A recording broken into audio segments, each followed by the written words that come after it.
I just heard this, you guys. Doge now means Democrats officially getting exposed. Like, how sick is that, right? And it's true, too. Like, just recently, EPA Administrator Lee Zeldin just found out that Stacey Abrams, former Georgia Congresswoman and huge Biden advocate, together with her organization Power Forward Communities, received $2 billion to be a pass-through entity for Biden's EPA's $20 billion gold bar scheme. And guess what, guys? They reported just $100 in total revenue after their founding in late 2023. Does that sound like money laundering? Does it sound like, I don't know, what happened to the other $20 billion that wasn't reported? Comment down below what you think happened with that money. So the money was earmarked for Power Forward Communities, a nonprofit partnered with multiple left-wing groups founded by Abrams. Does this Stacey Abrams seem like a trustworthy individual? She even said that she was thrilled to be a part of the organization. You don't say. I mean, shouldn't Abrams be in prison by now? So we're draining the swamp and the rats are all coming out. Question is, when are they actually going to go to jail for their crimes? I mean, just look at this one, right?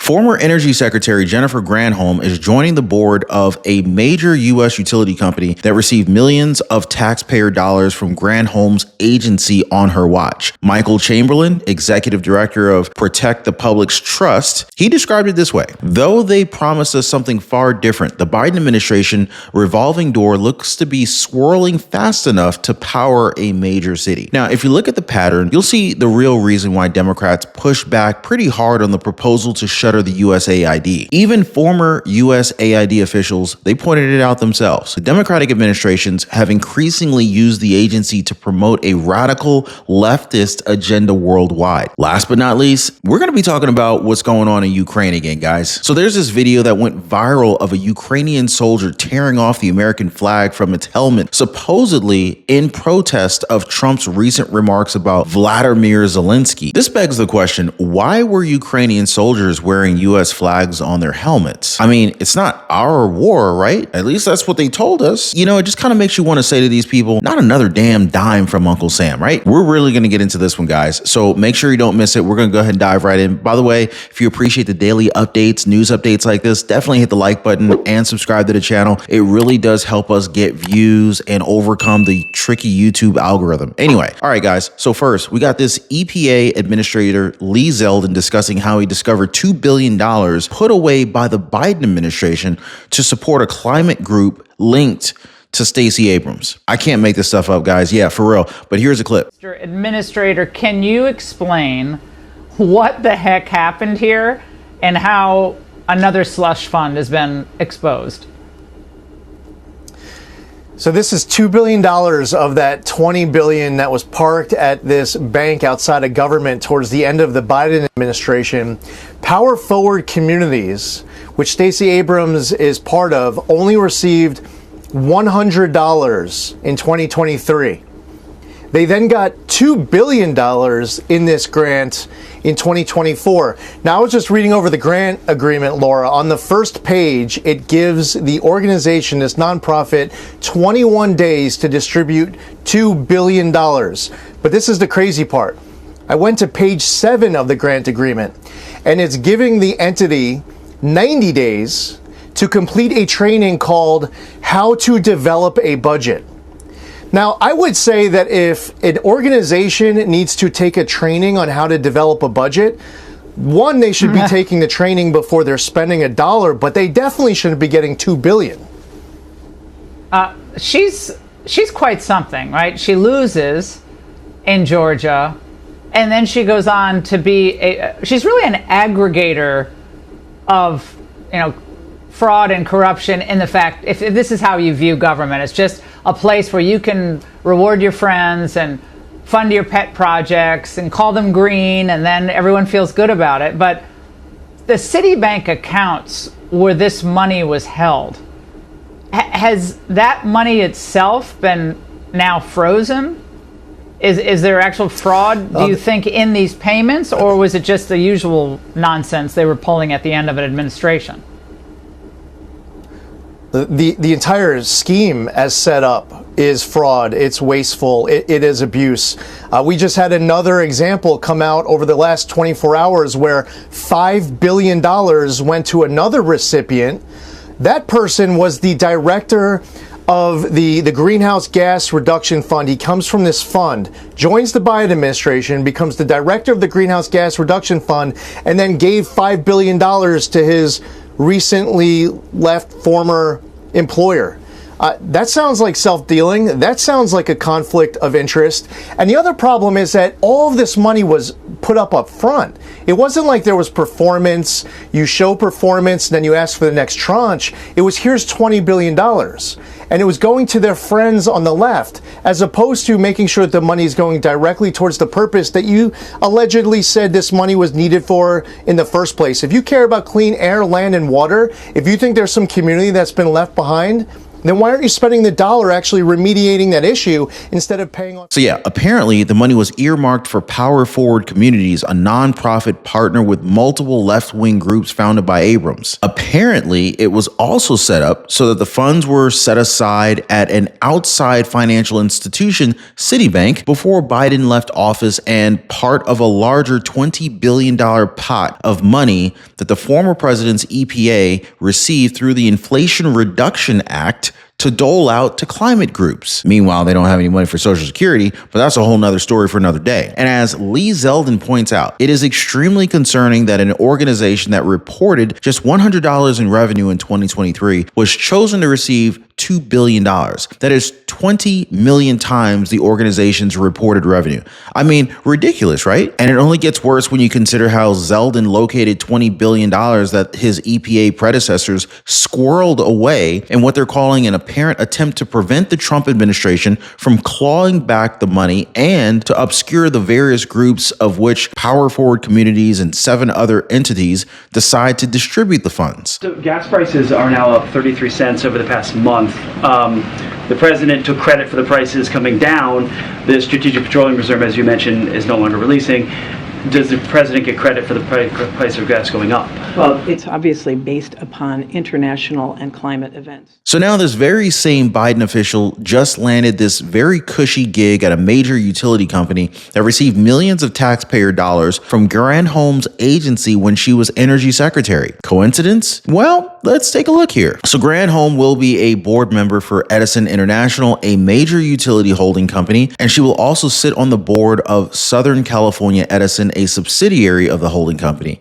Now, this company, SCE, was also a part of a group of California-based entities that received $600 million in taxpayer cash from Granholm's Department of Energy in August 2024. Now, Michael Chamberlain, executive director of Protect the Public's Trust, called out the hypocrisy, saying that incidents of former powerful government officials cashing in on their government service by leaving to work for companies that had matters before the department while they were there is a major contributor to the precipitous decline in the public's trust in government. Translation, outright corruption just like this is exactly why people have been losing their trust in our government. Mind you, this wasn't the only conflict of interest Granholm was involved in under the Biden administration. There was controversy over her personal investments in Proterra, which is an electric bus manufacturer that the Biden administration was promoting while Granholm had a stake in the firm. Yes, this was while she was actually serving as Biden's energy secretary. Come on, guys. She even cleared her position in May 2021 and netted capital gains of about $1.6 million. But did anybody in the mainstream media actually pick that story up? Nope. No sirree, Bob,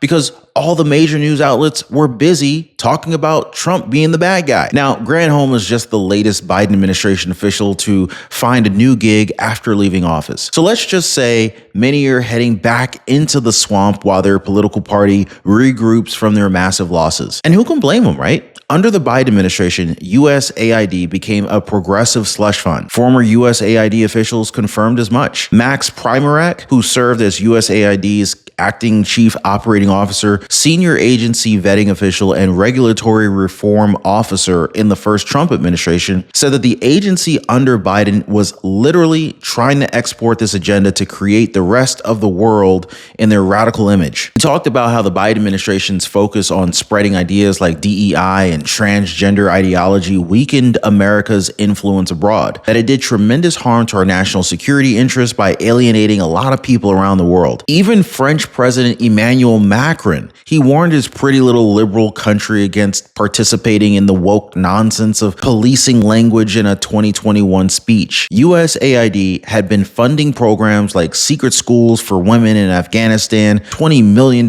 for the creation of a Sesame Street program in Iraq, and a $2 million grant for gender-affirming care in Guatemala. Iowa Republican Senator Joni Ernst also revealed USAID spent over $2 million on pottery classes in Morocco, despite the fact that Moroccans had been making pottery for thousands of years.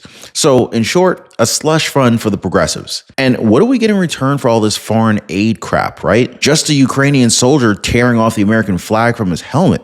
Here, watch this. Ну що, пацани, дождались ми підтримки, да? Дождались.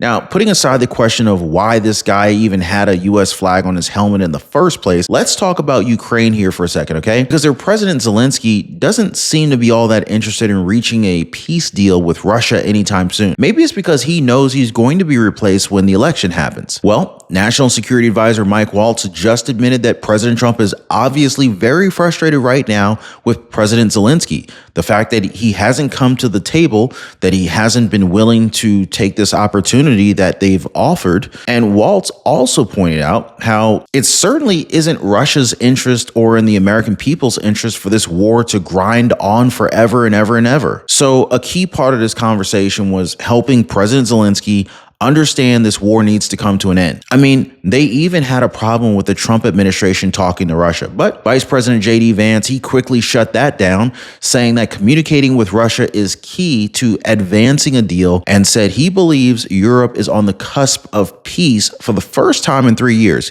He pointed out, how are you going to end the war unless you're talking to Russia? You've got to talk to everybody involved in the fighting if you actually want to bring this conflict to a close. And it's not like Trump's team isn't talking to Zelensky. U.S. officials have met with Ukrainian officials about a peace deal, and Kellogg even said in a post on X that the U.S. remains committed to ending the war and finding ways to establish sustainable peace. Needless to say, guys, things have been very tense with our president and the Ukrainian leader. Zelensky accused Trump of perpetuating Russian disinformation. Meanwhile, Trump called him a dictator for who has failed his country and suggested Ukraine initiated the war. Russia invaded Ukraine in February 2022. I mean, our president does have a point there. It's been almost a year after Zelensky's 5-year term was slated to end. The reason that he's remained in his position leading Kiev is because the Ukrainian constitution bars holding elections under martial law. Ukraine has been under martial law since February 2022, but like Trump's former deputy national security advisor, KT McFarland, pointed out, if President Zelensky is going to walk away from this and somehow say he's against any deal with Russia, he's against any deal with America. Well, how does he plan to keep this country safe for the next, 20, 30, 40 years? You know what I think? I think Zelensky has no incentive to end this war, because as long as this war goes on, he stays the president because of their own rules, because of their own law. If the war ends, then the people can vote him out. That's a big problem for them. And we all know President Trump's aiming to be the best president in American history. Part of that is his vow on the campaign trail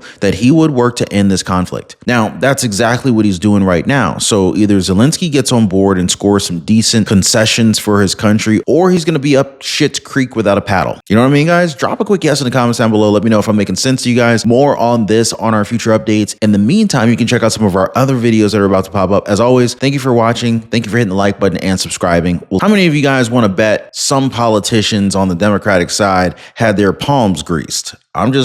Hey, would it really surprise you? And what they're thinking here is that the $20 billion is probably going to be handed out to far-left activist groups without any kind of federal oversight, and maybe even some groups with close ties to the Biden administration. They're even suspecting the possibility of a Biden administration scheme to quickly park $20 billion outside the agency and creating some organizations out of thin air just to take advantage of this. Can you imagine the depravity of being able to do this to the American taxpayer? Like, like Zeldin said, as we continue to learn more about where some of this money went, it is even more apparent how far-reaching and widely accepted this waste and abuse has been. I think they're being real kind by saying waste and abuse. I'm calling fraud, guys. What about you? If you're thinking it's fraud, let me know in the comments down below, guys. Now, if you look at the timeline, Stacey Abrams in July last year wrote an op-ed article in the Atlanta Journal-Constitution declaring that Democrats' path to victory lies in the standing by Biden and that it was time to stop the Joe Biden doom loop. Her organization, Power Forward Communities, was awarded the grant the following month. Now, that's got to be a little bit more than just a mere coincidence, right, guys? In fact, Zeldin already described Stacey Abrams' Power Forward Communities as a pass-through entity for Biden's EPA's $20 billion gold bar scheme and his ex-post exposing the corruption. So what do you guys think? Should Stacey Abrams and Joe Biden at least be investigated for this? Drop a quick yes or no in the comments down below, guys. Hit the like button to show your support for the channel and the investigative work that we're doing here. Also, don't forget to subscribe and turn on all notifications so you get more content like this sent straight to your devices. Hey, by the way, guys, if you're one of the real ones who really enjoy what we do here on the channel, you've got to check out the Inner Circle. This is where our true supporters get exclusive access to content that I just can't share here, completely commercial free. It's also the best way to keep this channel going strong. So if you want to be a part of something special, join us over there. Links in the description or in the pinned comment down below. Now, another example of some very questionable officials under the Biden administration, take a look at former Energy Secretary Jennifer Granholm, who denies Biden having something to do with high gas prices, despite him also taking credit for low prices. Here, watch this.